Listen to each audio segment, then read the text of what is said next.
It's part 2 of my fireplace makeover. Today I'm going to show you how we are making a faux chunky wood mantle and adding boards that go all the way up to the ceiling that extend the height of the fireplace and make a bigger visual impact in the room.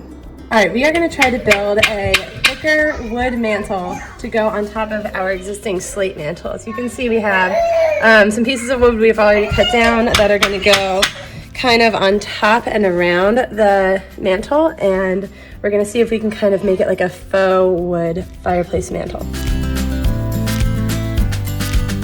So on top we have a 1x12 here that we are running the length of the mantle. Are those 1x4s? That I'm putting in? Yeah. Yes.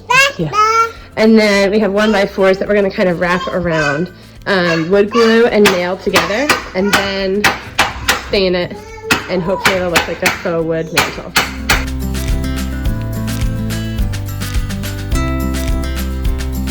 If you have any knots in your wood that you need to be filled, or joints in your wood that need to be filled, make sure that you're using a sandable and stainable wood filler. Some of them are not stainable, and that's a mistake that I have made that I never want to make again.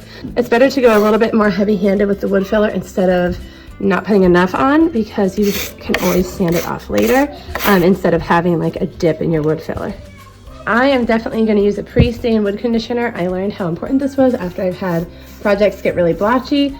It's a very easy first step, and you don't have to wait a long time before you actually apply stain. But this helps to make sure that your stain goes on smooth and even and doesn't get blotchy.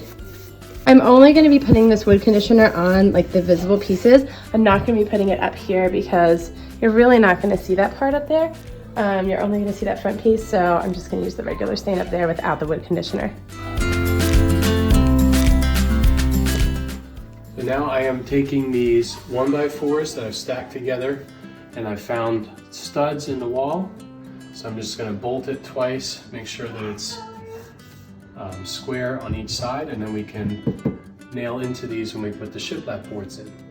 So we were originally going to put those vertical pieces up on the edges of the boards that we're going to put over top of them, but they didn't line up with the studs. So we figured, why don't we put these underneath the ones that we're going to put across horizontally, and then we can secure them in the right way, still nail the shiplap to it, but we're going to put a piece at the end to kind of finish it off instead. So it's still going to go the length of the whole fireplace. These pieces are just in there for support. So the shiplap's going to run the whole length of the fireplace below it, and we're going to put finishing pieces on the side. Those pieces there are just there for support. So we are starting with the top piece because we want to make sure that the piece at the ceiling looks the best, and it's not like a short piece. We can kind of camouflage it down here a little bit better if it's like a shorter piece we have to do on the bottom. And we made sure it was level. That's the big thing. Make sure that your first piece that you do at the top is level, or the rest of it's going to be all crooked. All right, the kids needed me while my husband was putting this together, but essentially he just put quarters between each of the wood slats, and we worked from the top going down, and then since we had put the support pieces like farther in the middle, we used a 1x2 to finish it off here. Now, can you see there's a gap at the bottom? We're gonna put quarter round in there, but it was really nice because my husband didn't have to cut a piece like that was really skinny. So the quarter round will go there as soon as I go to the hardware store tomorrow, and I will stain the piece tomorrow, but I'm going to try to paint this top piece white.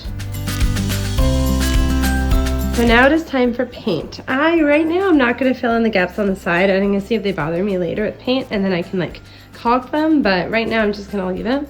And I have my primer set up here. If you do not want those knots to show through later through your white paint, then you're gonna wanna use primer. We had them purposely show through in our other bathroom where we have the shiplap walls, and I really liked that look because it was like more of a rustic look and more of a like farmhousey kind of bathroom, but that's not really the look I'm going for with this, so we wanna just keep it white and make it simple, and I don't really want the knots to show through.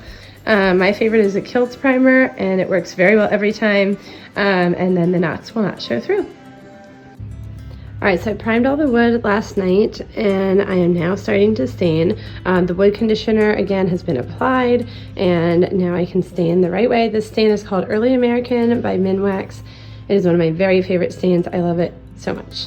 Well, guys, it is nighttime, so it's not the best lighting, but it is done. I love how this whole thing came out. I mean, what a difference from what it looked like before to what it looks like now.